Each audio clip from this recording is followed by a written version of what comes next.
So, what are the different technologies along with TM? Like, different sound technologies. You've written a paper about Vedic literature and its effect and all. Can you give us a little bit of download on how it affects the brain? Right. Sound, like everything else, starts at the depth of consciousness and depth of our mind, and then percolates out and we hear it in the outside. But sound is across all the dimensions of existence, okay? From the very subtle, absolute unmanifest to the gross bangs and things out here. So every sound has an effect. Some are good, some are bad, and many are neutral. And we all have preferences, and they all have some influence on our physiology, all the way to the level of DNA.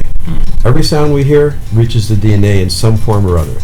And if we like it, it makes the DNA a little bit this way. And if we don't like it, it makes the DNA this way. And it comes out into our physiology as we feel good or not so good. Right. Is it only sound, or are there other elements which are also affecting? Everything from the environment.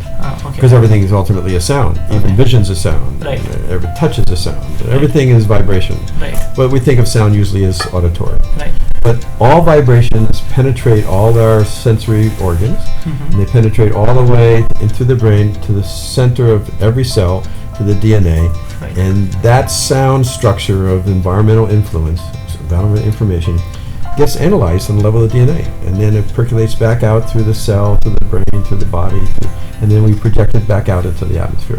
Right. So it's a loop.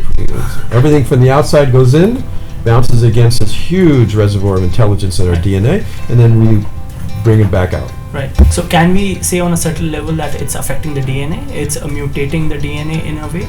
I wouldn't say it's mutating, because mutating has a bad sense to it. Right.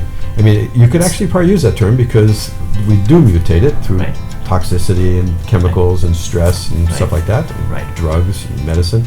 These all corrupt the DNA. Right. And so bad sounds could corrupt the DNA too. Nobody's ever done a study, but I bet if you do a lot of hard rock, you probably find a lot of things going on in the DNA that they don't want to know about. Okay? They just want to listen to the hard rock.